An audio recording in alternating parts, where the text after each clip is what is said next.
Metaphase की बात देख ली थी। मेटाफेज में क्या हो गया था, अपना जो सारा क्रोमोसोम है वो कहाँ पे आके अरेंज हो जाता है, इक्वेटोरियल प्लेट पर। कहाँ पे अरेंज होता है, इक्वेटोरियल प्लेट पर। इस अरेंजमेंट में कौन से स्ट्रक्चर हेल्प करते हैं, तो आपको बताना क्या है, माइटोटिक एपरेटस। कौन, माइटोटिक एपरेटस, है ना। माइटोटिक एपरेटस में क्या क्या आता है आपका, ये एस्ट्रल सिस्टम और स्पिंडल फाइबर, यही आपका इस सारे क्रोमोसोम्स को एक अलाइन इक्वेटर पर आके या mid line of the cell पर लाके अरेंज करता है, जिसे हम बोलते हैं मेटाफेज प्लेट या फिर इक्वेटोरियल प्लेट। अब इसके बाद नेक्स्ट फेज में, एनाफेज में क्या होगा, जो क्रोमोसोम है सेंट्रोमियर से इसकी स्प्लिटिंग होती है। क्या होएगी, सेंट्रोमियर से स्प्लिटिंग होएगी। जो क्रोमोसोम हमारा मेटाफेज में अरेंज्ड है इस इक्वेटर पर, दो क्रोमेटिड के साथ है, इससे जो स्पिंडल फाइबर अटैच्ड हैं ये कॉन्ट्रैक्ट करते हैं टूवर्ड द पोल। किस तरफ कॉन्ट्रैक्ट करेगा, पोल की तरफ कॉन्ट्रैक्ट करेगा। और जो यहाँ कैनेटोकोर से स्पिंडल फाइबर अटैच्ड है, ये एक क्रोमेटिड को एक पोल की तरफ और दूसरे क्रोमेटिड को दूसरे पोल की तरफ लेके जाएगा, जिसे इसका ये तभी जा सकता है जब ये क्रोमोसोम यहाँ सेंट्रोमियर से क्या हो जाए, स्प्लिट हो जाए। क्या हो जाए, स्प्लिट हो जाए। तो मेटाफेज का सबसे इंपॉर्टेंट जो इवेंट है वो याद रखना, स्प्लिटिंग ऑफ क्या, सेंट्रोमियर। क्या होता है, सेंट्रोमियर। ये सबसे इंपॉर्टेंट इवेंट है, इसी को जो याद कर लिया उसको प्रॉब्लम नहीं होएगी। मियोसिस के एनाफेज में स्प्लिटिंग ऑफ सेंट्रोमियर नहीं होता है, ये ध्यान रखना। हम जब वो बात करेंगे तब वहां पे ये डिफरेंस की तरह आपको नोट करना होगा। यहां पे स्प्लिटिंग ऑफ सेंट्रोमियर होता है। At the onset of anaphase, each chromosome arranged at metaphase plate is split simultaneously, and two daughter chromatid, now referred as a daughter chromosome, दो डॉटर क्रोमेटिड बन जाएंगे। एक क्रोमेटिड वाला ये हिस्सा एक डॉटर क्रोमेटिड, दूसरा ये। अब इसको डॉटर क्रोमोसोम बोलेंगे जब ये अलग हो जाएंगे। जैसे यहाँ देख रहे हो तो इस क्रोमोसोम का एक क्रोमेटिड यहाँ पहुंच गया, एक यहाँ पहुंच गया, इसका एक एक यहाँ, सारे क्रोमोसोम्स का एक एक क्रोमेटिड अपोजिट पोल्स पे चला गया, तो ये डॉटर क्रोमेटिड हो गए of the future daughter nuclei. बाद में यही एक न्यूक्लियाई में कन्वर्ट होगा, तो ये फ्यूचर न्यूक्लियाई हुआ, है ना। And begin their migration toward to opposite poles, ये स्प्लिट होकर अपोजिट पोल्स पे मूव करना स्टार्ट कर देता है। Each chromosome move away from the equatorial plate, हर क्रोमोसोम इक्वेटोरियल प्लेट से दूर की तरफ मूव करना स्टार्ट कर देता है। And centromere of each chromosome remain directed toward the pole. अब ये वाली लाइन आपको थोड़ा सा समझना होगा, जब ये मूवमेंट होता है वो कैसा होगा, वो यहां देखना ध्यान से। जब आपका ये स्पिंडल फाइबर क्रोमोसोम को कहां से अटैच करता है, तो अपन ने बात एक क्रोमोसोम की मैं बात कर रहा हूं। जब ये मेटाफेज प्लेट पर अरेंज होते हैं तो सेंट्रोमियर कहां होता है, इक्वेटोरियल प्लेट पर, और इनके आर्म्स किधर डायरेक्टेड होते हैं, पोल्स की तरफ, है ना। जब ये स्पिंडल फाइबर कॉन्ट्रैक्ट करना स्टार्ट करता है, मींस एक क्रोमेटिड को इस पोल की तरफ खींचना स्टार्ट करता है, तब इनका स्ट्रक्चर या इनका शेप चेंज हो जाता है। तब क्या हो जाता है वो देखना, यहां आपका सेंट्रियोल और स्पिंडल फाइबर से जो अटैच्ड सेंट्रोमियर है, it is directed toward the pole, and arm of the जो क्रोमोसोम है that is directed toward the equatorial plate. Just उल्टा, भाई जहां से कोई स्ट्रक्चर खींचा जाएगा वो आगे की तरफ हो जाता है, और जो रेस्ट ऑफ द पार्ट है, जैसे हम यहाँ क्रोमेटिड का आर्म बोल रहे हैं, ये आपका किधर हो जाएगा, इक्वेटोरियल प्लेट की तरफ। सेंट्रोमियर की पोजीशन पोल की तरफ डायरेक्टेड हो जाती है, आर्म की जो पोजीशन है वो प्लेट की तरफ डायरेक्टेड हो जाती है। और इसी का जो अब दूसरा वाला क्रोमेटिड होगा, उसका स्ट्रक्चर जब बनाएंगे वो ऐसे बनाएंगे, जब ये इधर खींच रहा होगा तब। बात समझ आ रही है? तो सेंट्रोमियर हमेशा कैसा, किस तरफ होगा? पोल की तरफ। उनके आर्म्स किधर होंगे? इक्वेटोरियल प्लेट की तरफ। ये ध्यान रखना होगा। अब इस डायग्राम में देखो, क्या ऐसा ही कुछ अरेंजमेंट है ना? इन सभी के सेंट्रोमियर कहाँ पे है? पोल की तरफ। आर्म किधर है? प्लेट की तरफ, है ना? तो ये ऐसा अरेंजमेंट हो जाता है। यही बात लिखा है, जब क्रोमोसोम मूव करता है इक्वेटोरियल प्लेट से, तो सेंट्रोमियर हर क्रोमोसोम का directed toward the pole, and hence the leading edge with arm of the chromosome trailing behind, उसके पीछे उनका आर्म ट्रेल करता हुआ जाता है। and this statement is the most important statement for the anaphase. ये सबसे इंपॉर्टेंट स्टेटमेंट है। Number of chromosome becomes double in a cell। जब एनाफेज हो जाता है तो क्रोमोसोम का नंबर एक ही सेल में जस्ट डबल हो जाता है। जैसे देखो इधर, ये जब दोनों क्रोमोसोम अटैच थे तो एक ही क्रोमोसोम को रिप्रेजेंट कर रहे थे, एक क्रोमोसोम को ये रिप्रेजेंट कर रहे थे। जब स्प्लिटिंग हो गई तो एक क्रोमोसोम ये, एक ये। या स्टार्टिंग ऑफ द सेल, जब ये हमारा जो मेटाफेज में देखा था, 4 क्रोमोसोम हमने लिया था, 4 क्रोमोसोम था। अब 1 2 3 4 5 6 7 8, जस्ट डबल। क्रोमोसोम का नंबर जस्ट डबल हुआ है। ये कोई एक सेल है नहीं, इसके बाद टेलोफेज होगा, सेल 2 में डिवाइड हो जाएगी, तो आधा क्रोमोसोम एक में, आधा एक में जाएगा, इसलिए ऐसा है। But during anaphase cell has double number of chromosome. जो उसका क्रोमोसोम का नंबर है उसका जस्ट डबल नंबर हो जाता है। तो इस फेज में ये आपको ध्यान रखना होगा।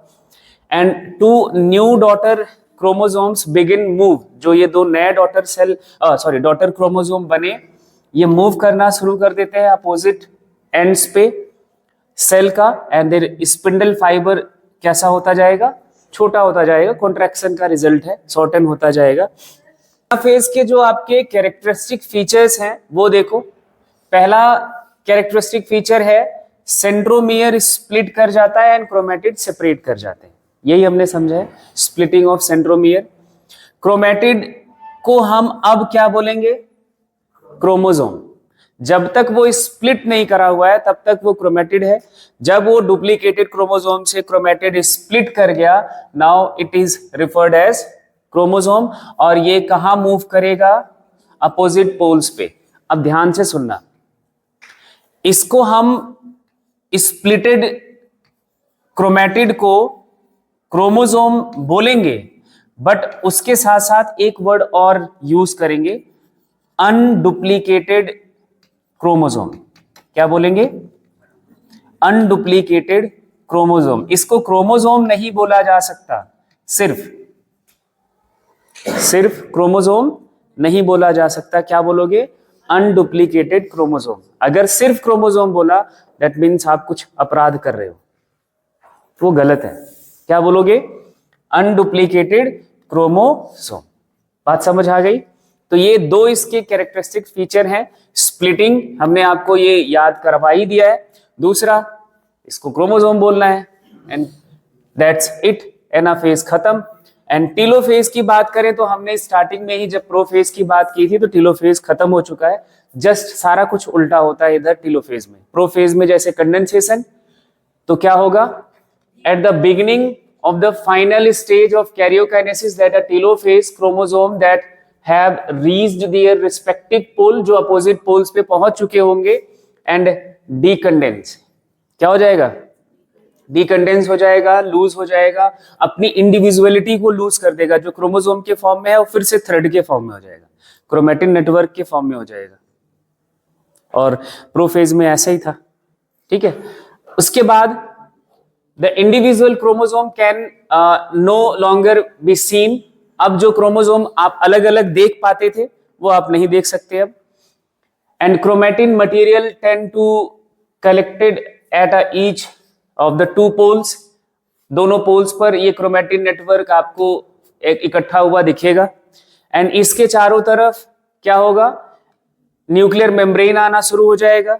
जो cell organelles, important cell organelles हैं जो डिसअपियर कर गए, वो बनना स्टार्ट हो जाएंगे, थोड़े बहुत बन जाएंगे। Chromosome cluster opposite spindle poles पे आपको दिख जाएगा। न्यूक्लियर इन्वेलप डेवलप हो जाएगा। वहां पे क्या था? प्रोफेज में न्यूक्लियर एनवेलप डिसअपियर करता है, यहां पे बन जाएगा। Nucleolus, Golgi apparatus, ER reform होगा, फिर से बन जाएगा जो वहां पे डिसअपियर हुआ था। सब सारा कुछ उल्टा ही हुआ है। टेलोफेज खत्म, बोले तो माइटोसिस खत्म। अब नेक्स्ट जो कैरियोकाइनेसिस आपने पूरा कर लिया माइटोसिस का। अब जो लास्ट इवेंट है, अपोजिट पोल्स पे दो न्यूक्लियाई बन गए एक ही सेल में। अपोजिट पोल्स पे क्या बन गए? दो न्यूक्लियाई बन गए एक ही सेल के पास, है ना। इस न्यूक्लियाई के पास एक सेंट्रियोल, इसके पास एक सेंट्रियोल। इसी टेलोफेज खत्म होते होते या फिर इसी के साथ ही, क्योंकि प्रोग्रेसिव इवेंट है सारा कुछ, साइटोकाइनेसिस स्टार्ट हो जाता है। क्या हो जाता है? साइटोकाइनेसिस स्टार्ट हो जाता है। साइटोकाइनेसिस का मतलब क्या बोला था हमने? Division of cytoplasm. साइटोप्लाज्म का डिवीजन स्टार्ट हो जाएगा। Mitosis accomplishes not only the segregation of duplicated chromosome into daughter nuclei। Mitosis अभी पूरा नहीं हुआ है। माइटोसिस का ये मतलब नहीं है कि जो डुप्लीकेटेड क्रोमोसोम था उसका सेग्रीगेशन होने से ही माइटोसिस पूरा नहीं हुआ है। उसके साथ साथ क्या होना पड़ेगा? But cell itself divide into two daughter cells by the separation of cytoplasm, that is called cytokinesis। जब तक साइटोकाइनेसिस नहीं हो जाता तब तक माइटोसिस पूरा नहीं हुआ है। अब जो साइटोकाइनेसिस है वो दो मेथड से होता है, दो तरीके हैं। एनिमल सेल में by the formation of cell furrow, and plant cell में by the formation of cell plate. दो वर्ड आपको समझ के रखना है। जब कोई एनिमल सेल माइटोसिस से डिवाइड करता है और उनमें कोई साइटोकाइनेसिस होना होता है, पहले कैरियोकाइनेसिस होने के बाद उनमें बनता है सेल फरो। सेल फरो क्या है वो देखो, ये इस पिक्चर में आप देख पा रहे होगे। इस वाले पिक्चर में देखो तो जो सेल मेम्ब्रेन है वो पेरीफेरी से सेंटर की तरफ इनवेजिनेट करना स्टार्ट कर देती है और इस तरह से ये ग्रो करती जाएगी एंड फाइनली दोनों मेम्ब्रेन फ्यूज कर जाएंगे। दोनों मेम्ब्रेन का यहाँ से ये जो फरो आ रहा है इसको ग्रूव या फरो बोलते हैं, गड्ढे जैसा स्ट्रक्चर को फरो बोला जाता है। तो ये फ्यूज करके दो सेल्स सेपरेट हो जाएंगे, अलग अलग हो जाएंगे। इनकी मेम्ब्रेन अंदर की तरफ आएगी दोनों तरफ, जैसे आप बलून ले लो और उंगली से ऐसे टच करा दो तो दोनों का वॉल फ्यूज हो जाएगा। ऐसा ही कुछ यहाँ पे इनका दो सेल अब सेपरेट हो जाएगा, एक नीचे और एक ऊपर। ये एनिमल सेल में ऐसा कुछ होता है, ठीक है। एनिमल सेल्स के लिए स्टेटमेंट देखो, in animal cell this achieved by the appearance of furrow in plasma membrane. Plasma membrane पर आपको फरो जैसा बनना स्ट्रक्चर दिख जाता है। At the periphery of the equator the contractile ring is formed. Contractile ring बनता है। कॉन्ट्रेक्टाइल रिंग क्या है? जो उनके स्पिंडल फाइबर है, माइक्रोट्यूब्यूल एंड माइक्रोफिलामेंट है, वही एक रिंग बना, कॉन्ट्रेक्टाइल रिंग बनाते हैं जो उस मींस सेल को ऐसे ऐसे समझ लो कि एक बलून ले लो, उसके ऊपर एक धागे से टाइट करते चले जाओ तो क्या होगा? वो बलून अंदर की तरफ चलता चला जाएगा जब तक उस पे स्ट्रेचेबिलिटी है। ऐसे ही इस सेल के ऊपर क्या कर रहे हैं?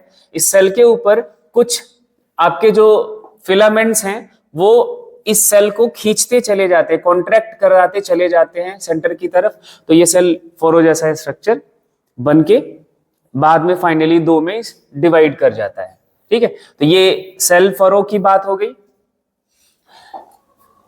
और ये कराता कौन है? एक्टिन और मायोसिन प्रोटीन के जो फिलामेंट्स हैं। Due to interaction between actin and myosin ring contact the furrow form from the outside to inside of the cell. बाहर से अंदर की तरफ बनता है। फरो ग्रेजुअली डीपेंस, धीरे धीरे और अंदर की तरफ जाता है एंड एंटीमेटरी ज्वाइन कर जाता है एंड सेंटर एंड साइटोप्लाज्म को दो में डिवाइड कर देता है।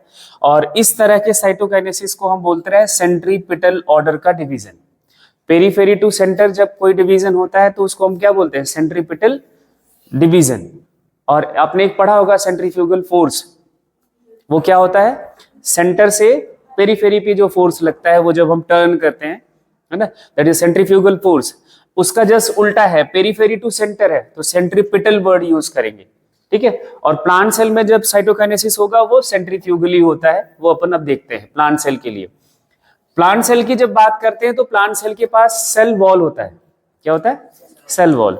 और cell wall hard and rigid structure है, तो सेल फरो तो नहीं बन सकता। वहां होता है सेल प्लेट का फॉर्मेशन। किसका? सेल प्लेट का फॉर्मेशन। कैसा? किस स्ट्रक्चर का? सेल प्लेट का। सेल प्लेट क्या है? जो प्लाज्मा मेम्ब्रेन मिडिल लैमेला की मटेरियल है वो डिपॉजिट होना स्टार्ट करते हैं फ्रॉम सेंटर टू पेरीफेरी। कहां से? सेंटर से पेरीफेरी की तरफ, क्योंकि इसके पास एक एडिशनल लेयर भी होता है सेल वॉल। अब ये धीरे धीरे ग्रेजुअली ये मटेरियल डिपॉजिट होकर सेल ही इसको डिपॉजिट करता है। अगर सेल वॉल मटेरियल की डिपोजिशन की बात करें तो गोल्गी कॉम्प्लेक्स का काम है, ईआर का काम है। तो ये डिपॉजिट होके पेरीफेरी की तरफ बढ़ता जाएगा एंड फाइनली फ्यूज कर जाएगा सेल मेम्ब्रेन से एंड दो डॉटर सेल में ये भी स्प्लिट कर जाएगा।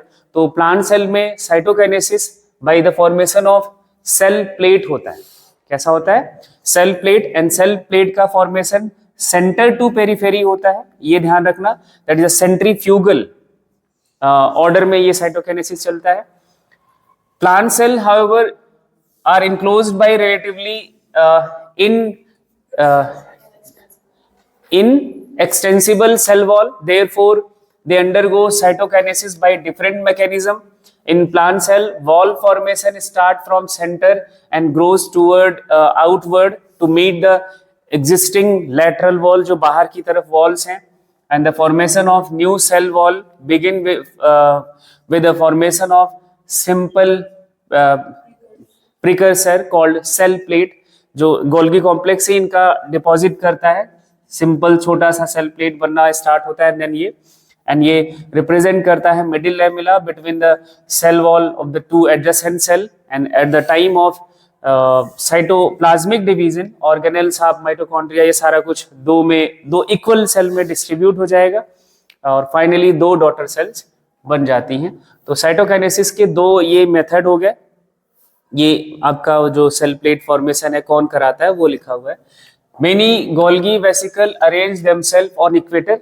गोल्गी का जो वेसिकल्स पढ़ा था वो इक्वेटर पर अरेंज होते हैं और यही वेसिकल्स की मेम्ब्रेन फ्यूज करके सेल प्लेट लाइक स्ट्रक्चर बनाती है। एंड गोल्गी वेसिकल सिक्रीट करता है कैल्शियम एंड मैग्नीशियम का मैग्नीशियम पेक्टेट को, जो मिडिल लैमेला का कॉम्पोजिशन है। एंड यही मॉडिफाई हो जाता है बाद में middle lamella. And plant cells में ये किस ऑर्डर में कहा जाएगा? सेंट्रीफ्यूगल ऑर्डर कहा जाएगा साइटोकाइनेसिस का। In some organism karyokinesis is not followed by cytokinesis. कुछ ऑर्गेनिज्म में कैरियोकाइनेसिस के बाद साइटोकाइनेसिस नहीं होता और वो आपने फंजाई में पढ़ लिया है। सिनोसिटिक कंडीशन पढ़ा था, है ना। ऐसे ही एक और एग्जांपल पढ़ोगे, ये जो आपको 12th में भी जरूरत पड़ेगी, लिक्विड एंडोस्पर्म ऑफ कोकोनट या एंडोस्पर्म तो समझा ही है। एंडोस्पर्म क्या होता है? ट्रिपल फ्यूजन का रिजल्ट, है ना। ट्रिपल फ्यूजन के बाद ये जो कोकोनट का वाटर आप पीते हो वो सिर्फ क्या है? न्यूक्लियस है। न्यूक्लियस का एक पूरा आप जो लिक्विड में सारा कुछ पड़ा हुआ है वो रिजर्व फूड है। जब उसके वो जैसे जैसे लिक्विड के मीन्स उसको बोलेंगे एंडोस्पर्म, न्यूक्लियर एंडोस्पर्म, उसके चारों तरफ सेल वॉल का फॉर्मेशन शुरू हो जाता है तो आपका वो जो कोकोनट है वो राइपन होना शुरू हो जाता है, जिसे व्हाइट वाला आप एक लेयर बन। सिग्निफिकेंस क्या है माइटोसिस का? माइटोसिस की जरूरत क्या होती है, क्या फायदा होता है, वो अब यहाँ पे आपको समझना है। माइटोसिस तो समझ लिया भाई, कोई बात तभी काम की है जब उसका यूज समझ आ जाए, है ना। तो इसका सिग्निफिकेंस क्या है वो देखो। माइटोसिस या जिसे हम क्या बोलते हैं? Equational division, usually restricted to the diploid cell only. Normally ये डिप्लॉइड सेल्स में भी होता है। प्लांट के केस में हमने ये भी देख लिया है कि ये हैप्लॉइड सेल्स में भी होता है ना। However in some lower plants and in some social insect, social insect का एग्जांपल हमने क्या बोला था? बीज, है ना। इनमें जो हैप्लॉइड सेल है उनमें भी माइटोसिस होता है। ये एक बात हो गई। दूसरा, mitosis usually results in the production of diploid daughter cells with identical genetic component. जो कॉम्प्लीमेंट्स हैं या जो उनका जेनेटिक इंफॉर्मेशन है वो आइडेंटिकल जस्ट कॉपी होता है, इसमें कोई चेंजेस नहीं होते हैं। तो मतलब एज इट इज इंफॉर्मेशन अगर ट्रांसफर करनी है किसी सेल में तो माइटोसिस ही होना चाहिए होगा। जो हमारा कोई भी मल्टीसेलुलर ऑर्गेनिज्म है जिसके एग्जांपल हम लोग सबसे बेहतर एग्जांपल हैं सुप्रीम लेवल वाले, इनका ग्रोथ भी इसी माइटोसिस की वजह से पॉसिबल है। हमारा ग्रोथ भी किससे होता है? माइटोसिस से ही होता है। नया सेल्स बनते हैं, वो आपने देख लिया था स्टार्टिंग में, सिंगल सेल से ही स्टार्ट हुआ था जीवन, और आज देख लो ट्रिलियंस ऑफ सेल लेके बैठे हो, है ना। तो ये पूरा जो ग्रोथ है वो इसी माइटोसिस की वजह से ही हुआ है आपका। अभी और कुछ भी ग्रोथ होगा that is also result of mitosis, ठीक है। अरे ग्रोथ तो होना ही है, अभी तो खा खा के और सब मोटे हो गए। Cell growth results in disturbing the ratio between the nucleus and cytoplasm, and therefore it becomes essential for the cell to divide, restore the nucleocytoplasmic ratio, जिसे हम कैरियोप्लाज्मिक इंडेक्स बोले थे। तो KI जैसे जैसे सेल ग्रो करता है वो डिस्टर्ब होता है, और उसको मेंटेन करने के लिए माइटोसिस होना, ठीक है, समझदार हो तुम। उसके बाद नेक्स्ट इसका जो यूज है, a very significant contribution of mitosis is the cell repair. कोई भी टिश्यू है आपका, जो सेल्स मरती हैं उनको रिपेयर करने के लिए बहुत जरूरी है। एक बढ़िया एग्जांपल यहां पे दिया हुआ है, अपर लेयर ऑफ एपिडर्मिस। जो आपकी स्किन है ये 2 लेयर से बनी हुई है। डर्मिस लोअर लेयर है सेल्स का एक लेयर, और इसके ऊपर एपिडर्मिस। जो डर्मिस की सेल्स हैं ये लगातार डिवाइड कर रही हैं और नई सेल्स ऐड करती रहती हैं एपिडर्मिस की। इसमें एपिडर्मिस के लेयर में नई सेल्स की लेयर ऐड कर रही होती हैं, और एपिडर्मिस की सेल्स रप्चर ऑफ होती हैं हमेशा। और एपिडर्मिस डेड सेल से बना हुआ है, किससे? डेड सेल से। और ये जो डर्मिस है ये लिविंग सेल्स हैं, यही डिवाइड करती हैं। एपिडर्मिस की सेल्स डिवाइड नहीं करती हैं। जो आप mitotic division in the meristematic tissue of the apical and lateral cambium, plant का जो ग्रोथ होता है एपिकल मेरिस्टम से होता है और लैटरल मेरिस्टम से होता है, वो भी लगातार डिवाइड करके नए सेल्स बना रहे होते हैं। Result in the continuous growth of plant throughout the life. ये apical meristem throughout the life plant में काम कर रहे होते हैं, डिवाइड कर रहे होते हैं, इसलिए प्लांट का ग्रोथ पूरे जीवन चल रहा होता है। Development of an organism occurs by mitosis. Every organism starts its life from a single cell, that is zygote. ये same statement repeated है ना? Repeated mitosis in zygote leads to the formation of whole body of a जानवर।